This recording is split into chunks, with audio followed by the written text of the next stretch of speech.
This is the Eye on Annapolis Daily News Brief, keeping you informed about the happenings in Annapolis and the area. Local news, local sports, local events, local opinion, and of course, local weather.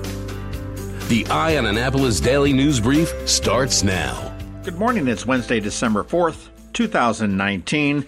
This is John Frenaye, and this is your Eye on Annapolis Daily News Brief. The Annapolis Police Department was busy on Monday evening in a couple of calls. The first one happened in the 600 block of Bywater Road in the city's Bywater neighborhood. Happened just before midnight when an adult male victim reported that 4 unknown male suspects entered his home through an unlocked door. 2 of the suspects displayed a handgun. They took a cell phone and his car keys, and when they fled, they did take his Dodge Durango, which was later located parked and unoccupied in Anne Arundel County. Police do not have any suspects on this, but boy, it's getting scary when you can't even sit in your own home with your front door unlocked. Also on Monday evening, over in Harbor House, which is a Hakka community in the Eastport section, in the 1100 block of Madison Street, a police officer heard several gunshots that were being fired. That was followed up by several callers reporting hearing the gunshots as well. When police investigated, they did find that 4 vehicles had been struck by bullets, and also an apartment in the 900 block of President Street had a bedroom window that was struck by a bullet, and at the time there was a woman and her infant child in the room, but neither of them were injured.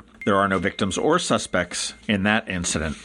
Following up on a story we reported a few weeks ago about the 17-year-old Central Special student who died after swallowing a rubber glove at Central Special School in Edgewater, Naomi Harris in the Capitol has a very interesting article, and the family of the child who died is asking for an independent investigation. In a statement, he said, "No one in the school system has explained to us how this happened or why it was allowed to happen. To be even more specific, no one from our county has even contacted us or communicated a single word in these 4 agonizing weeks about what happened to our son." And that was Brian Levy, who is the father of Bowen Levy, who is the child that passed away. Bowen Levy was diagnosed with autism and also pica, where someone suffering from it would swallow things. He was promised in writing full-time one-on-one supervision, and Levy said that the system broke their promise to us. In a statement, George Arlotto, who is the superintendent of Anne Arundel County Public Schools, said, "What I can say, we are incredibly saddened by the loss of Bowen.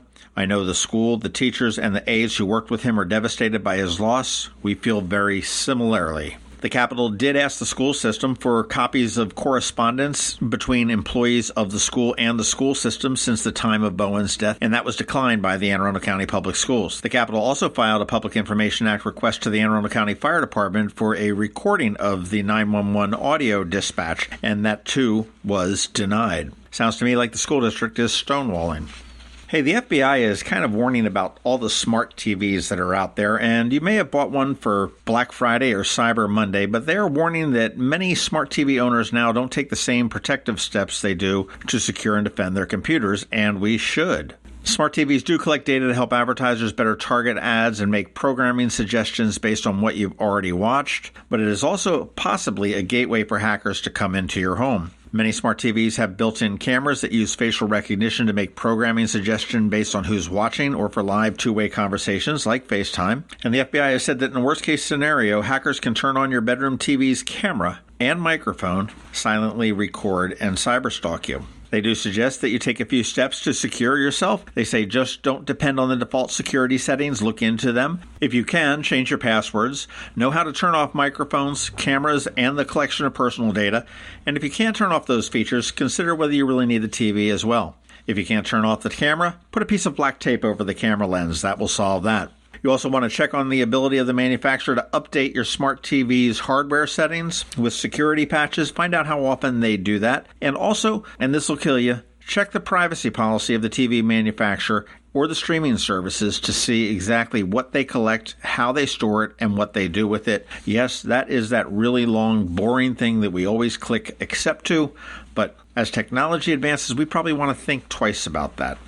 Some good news. The 6th annual Anne Arundel County Lifeline 100, which is that 165-30 or 15-mile bike ride that happens in the fall, had more than 800 bikers. 100 volunteers, 25 sponsors, and it was all put together by the Anne Arundel County Police Department, the Anne Arundel County Department of Recreation and Parks, and Bicycle Advocates for Annapolis and Anne Arundel County. This is a charity event, and this year it raised a record $33,250, and that was distributed with $11,000 to the Anne Arundel County Crisis Response System, which is doing such a great job helping those that are in recovery and pretty much anybody that's in any kind of a crisis. Recreation deeds for special needs.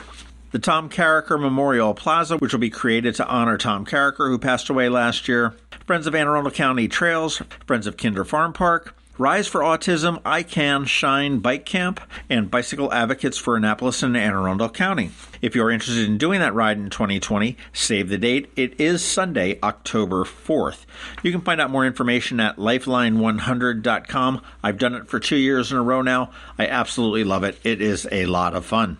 Speaking of a lot of fun, Red Maryland is poking a little bit of fun at our county executive. There is no love lost between Red Maryland and Stuart Pittman, of course, but they put a post up there on their website yesterday, and I'm just going to file this one in the nitpicky news. They happen to notice on a video that the county executive posted about his accomplishments after a year in office that he misspelled the word committee in one of the titles. They do admit on redmaryland.com that almost certainly Pittman did not actually mistype the word committee. Some county employee did that, but it does highlight the shoddy work and the lack of attention to detail that's been seen throughout the Pittman administration. I'm not sure that a misspelling of the word committee is something we need to hang the county executive on. If we're going to do that, we should probably come up with something a little bit more significant. All right, that is about it for the top news today. Please make sure you're checking out eyeonannapolis.net throughout the day because we do update it throughout the day. If you're someplace where you can give us a rating or a review, please do that. That would be a wonderful Christmas present to us. And make sure you let your friends and family and colleagues know about us as well.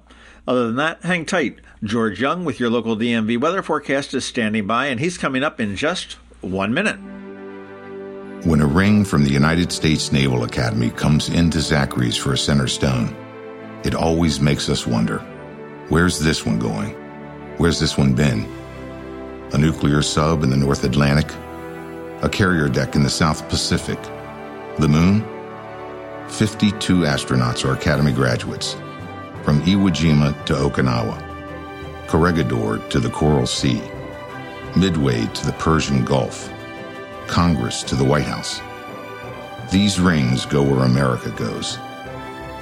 73 that went to war were awarded the Medal of Honor.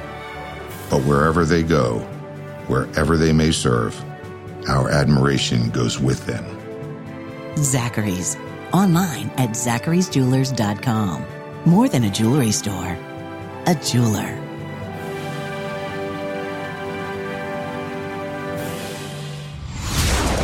Going out?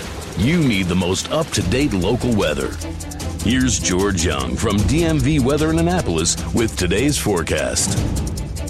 Hey everyone, this is George with DMV Weather, and this is your Eye on Annapolis forecast for Wednesday, December 4th. Yesterday brought a mixture of nice sunshine and chilly winds to the Annapolis region, with temps generally in the mid-40s to low 50s for afternoon highs. And today and tomorrow will be fairly similar, with a bit more clouds today and even a very small chance of a rain or snow shower mixing in, with breezy highs 47 to 52.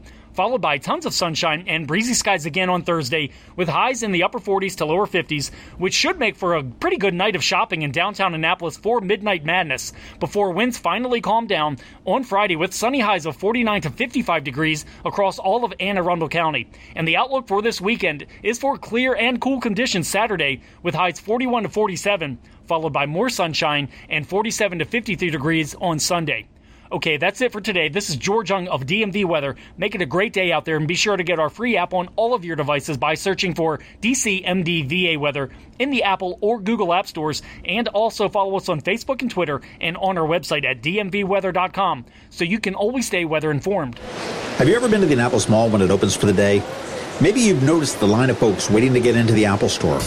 As you may know, I'm a Mac user, and today's episode of the Daily News Brief, in fact, all of the episodes of the Daily News Brief have been produced right here on my Mac computer. What you might not know about is Macmedics. They were founded here in Annapolis in 1989, and they are an Apple-authorized premium service provider, the only one in the Baltimore-Annapolis, D.C. area. And what that means to you is that they repair all Apple devices, including the iPhone screens and batteries, all without an appointment. And most repairs are done the same day, usually within 2 hours. They also sell everything except the iPhone and the watch for the same price as Apple. I don't know why you would go anywhere else. Give them a call at 410-757-MACS, or if you're not into the whole letter thing, 410-757-6227. Stop by their retail store in Severna Park on Benfield Road or their service center in Lanham, right off of Route 50. Or you can always check them out online at macmedics.com. I'll tell you, they've saved me quite a few times, and I know they can save you. You've been listening to the Eye on Annapolis Daily News Brief. Tell your friends and colleagues this is the podcast where you can keep up on the latest with what's going on in Annapolis. And also tell them about our website, eyeonannapolis.net, where you can find even more information. This podcast comes to you every Monday through Friday at 7 a.m., keeping you informed with the Eye on Annapolis Daily News Brief. And take a moment to listen to our other podcast, The Maryland Crabs, released every Thursday at noon.